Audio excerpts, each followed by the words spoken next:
Hi எல்லாருக்கும் இனிய விநாயகர் சதுர்த்தி வாழ்த்துக்கள். நீங்கள் ஃபஸ்ட் டைம் saree கட்டிட்டு பூஜை பண்ணலாம் அப்படின்ட்டு ட்ரை பண்ணேன். ஆனால் இன்றைக்கி ஒரு நாள் saree கட்டிட்டு பூஜை பண்ணிவிட்டு சமைக்கிறதே எனக்கு ரொம்ப ரொம்ப கஷ்டமாக இருந்துச்சு. எப்படி தான் ஃபுல் டே saree கட்டிட்டுலாம் இருக்காங்கன்னே தெரியல. அது குக்லாம் பண்ணுறது ரொம்ப ரொம்ப கஷ்டமாக இருந்துச்சு. ஃபஸ்ட்டு வாசலில் கோலம் போட்டுட்டு மஞ்சள்லாம் வச்சு முடிச்சிட்டேன். டெய்லியெலாம் கோலம் போட மாட்டேன். இந்த மாதிரி சாமி கும்பிட்ற டைமில் மட்டும் கோலம் போட்டுட்டு ரெடி பண்ணி அடிச்சிடுவேன். ஏன்னா இங்கே கோலம் வந்து அந்தளவுக்கு போட முடியாது அப்பார்ட்மெண்ட்னால. அதுக்கப்புறம் ஃபஸ்ட்டு ஸ்டார்ட் பண்ணதே பூஜை வேலை தான். ஏன்னா நல்ல நேரம் முடிகிறதுக்குள்ளேயே வந்துட்டு விநாயகர்லாம் வாங்கிட்டு வந்தாச்சு. சாமி படத்துக்கெல்லாம் வந்துட்டு குங்கும மஞ்சள்லாம் வச்சு முடிச்சிட்டேன். அதுக்கப்புறம் தட்டு, விளக்கு, பஞ்சபாத்திரம் இதுக்கு எல்லாமே குங்கும மஞ்சள்லாம் வச்சு முடிச்சுட்டே இருக்கும்போது கரெக்டாக அர்ஷித்தும் எந்திரிச்சிட்டான். அவனை சமாளிச்சுட்டு சாமி கும்பிட்றது தான் ரொம்ப பெரிய டாஸ்க்காகவே இருந்துச்சு எனக்கு இந்த வாட்டி. போன வாட்டிலாம் 4 மந்த் ப்ரெக்னெண்ட்டாக இருந்தேன். இந்த வாட்டி ஒரு 6 மந்த் கையில் கரெக்டாக இருந்தார். செம்ம வாளும் கூட. அதுக்கப்புறம் சாமியில் இருக்க ஸ்லாப்க்கெலாம் வந்துட்டு கோலம் போட்டுட்டு இருந்தேன். எல்லா கோலம்லாம் தெரியாது, ஏதோ எனக்கு தெரிஞ்ச 4-5 கோலம் தான். அதையே வந்து திருப்பி திருப்பி எல்லா ஸ்லாப்புக்கும் போட்டுக்கிட்டே இருந்தேன். ஒன்று ஸ்டாரு, அப்புறம் 5 புள்ளி கோலம், அதுக்கப்புறமா ஒரு 10 புள்ளி கோலம், அவ்வளோதான் தெரியும். அந்த கோலத்தை தான் திருப்பி திருப்பி எல்லா இதுலேயும் போட்டுக்கிட்டே இருந்தேன்.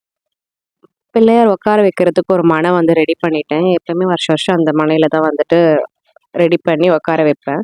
அந்த மனைக்கு வந்துட்டு அதையும் க்ளீன் பண்ணி வச்சுட்டு அதுலேயும் மஞ்சள் குங்குமம்லாம் வச்சு ரெடி பண்ணி எடுத்து வச்சுட்டோன்னா நல்ல நேரம் முடிகிறதுக்குள்ளே பிள்ளையாருக்கு வந்துட்டு எனக்கு தெரிஞ்ச கொஞ்சம் அபிஷேகத்தில் ரெடி பண்ணிடலாம் அப்படின்ட்டு ஸ்டார்ட் பண்ணிட்டேன். இந்த மனை தான் அது, கொஞ்சம் குட்டியாக அழகாக இருக்கும். அதுக்கு மஞ்சள் குங்குமம் நாமக்கட்டிலாம் வச்சு ரெடி பண்ணி எடுத்து வச்சுட்டு அதுக்கப்புறம் நல்ல நேரம் முடிகிறதுக்குள்ளே அபிஷேகமும் ஸ்டார்ட் பண்ணி முடிச்சாச்சு.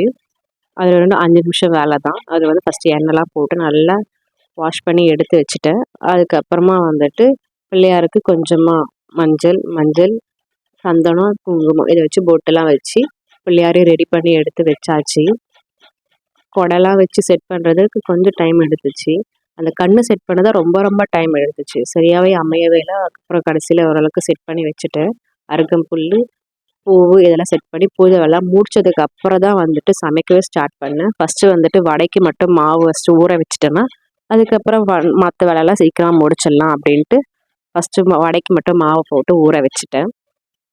நெக்ஸ்ட்டு காய்கறிலாம் கட் பண்ணி எடுத்து வச்சுட்டேன்னா சமைக்கிறதுக்கு இன்னும் கொஞ்சம் ஈஸியாக இருக்குமேன்றதுக்காக வெங்காயம், கேரட், கத்திரிக்காய் அது எல்லாமே தனித்தனியாக கட் பண்ணி எடுத்து வச்சுட்டோன்னா சமைக்கிறதுக்கு இன்னமும் ஈஸியாக இருக்கும். டக்கு டக்குன்னு அடுப்பில் வச்சு இறக்கிடலாம். அதுதான் என்னோடய பிளானாகவே இருந்துச்சு. இன்றைக்கி மெனு வந்து ரொம்ப சிம்பிளாக தான் பண்ணி முடிச்சிட்டேன். சாம்பார், உருளைக்கிழங்கு பொரியல், அது கூடவே வந்துட்டு வடை, கொழுக்கட்டை, பாயாசம் இதுதான் என்னோடய பிளானாகவே இருந்துச்சு. ஃபஸ்ட்டு பருப்பை மட்டும் ரெடி பண்ணி எடுத்து வச்சுட்டோன்னா சாம்பார் வைக்கிறது ரொம்ப ரொம்ப ஈஸியாக இருக்கும்னு சொல்லிட்டு சாம்பார், சாப்பாடு இது ஃபஸ்ட்டு ரெடி பண்ணி எடுத்து வச்சுட்டேன்னா வடைக்கு மாவு ஊறிடும். இன்னொரு சைடில் வந்துட்டு பாயாசமும் ரெடி பண்ணலான்ட்டு எலக்ட்ரிக் ஸ்டவ்வில் வந்து பாயாசம் தான் ட்ரை பண்ணியிருந்தேன். எல்லா வேலையும் செஞ்சுட்டே இருக்கும்போது கரெக்டாக பால் பொங்குறதை நான் மிஸ் பண்ணிட்டேன். பக்கத்துலேயே தான் நின்றுட்டே இருந்தேன். அவ்வளோ நேரம் பொங்கவே இல்லை. நான் அந்த சைடு திரும்பும்போது கரெக்டாக பால் பொங்கிடுச்சு. அதை வேறு 2 வேலையாக ஆக்கிடுச்சு எனக்கு. அது எல்லாமே க்ளீன் பண்ணி முடிச்சுட்டு மறுபடியும் பாயாசம் ரெடி பண்ணியிருந்தேன். பாயாசம் சூப்பராக இருந்துச்சு. பாயாசம் இந்த சைடு ரெடியும் ஆகிடுச்சு. இந்த சைடு வந்துட்டு சாம்பார், சாப்பாடு எல்லாமே ரெடி ஆனதுக்கப்புறம் வடைக்கு நெக்ஸ்ட்டு ரெடி பண்ணேன். எனக்கு வடை மட்டும் எப்போவுமே அந்த ரவுண்ட் ஷேப்பில் வரவே வராது. எவ்வளோ ட்ரை பண்ணாலும் எனக்கு வரவே வராது. அதுதான் எனக்கு வராத ஒரு சமையலும் கூட.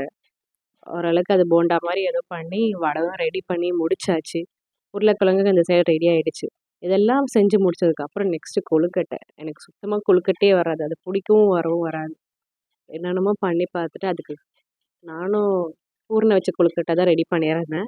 அதுக்கு பேட்ச் ஒர்க்லாம் பண்ணி ஓரளவுக்கு கொழுக்கட்டையும் அந்த ஷேப்புக்கு கொண்டு வந்துட்டேன். ஆனால் வந்துட்டு டேஸ்ட்டு, இனிப்பு எல்லாமே கரெக்டாக இருந்துச்சு. சாஃப்டாகவும் இருந்துச்சு. ஆனால் அந்த ஷேப்புக்கு கொண்டு வரது தான் ரொம்ப ரொம்ப கஷ்டமாக இருந்துச்சு. ஓரளவுக்கு எல்லா வேலையும் முடிஞ்சதுக்கு அப்புறம் தான் நெக்ஸ்ட்டு வந்து படையலுக்கு ரெடி பண்ணிட்டேன்.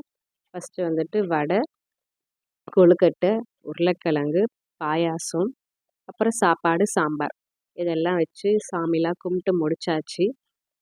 உங்கள் வீட்டில் எப்படி சாமி கும்பிட்டீங்க மறக்காமல் கமெண்ட்டில் சொல்லுங்கள். நெக்ஸ்ட் வீடியோவில் நான் சொல்கிறேன்.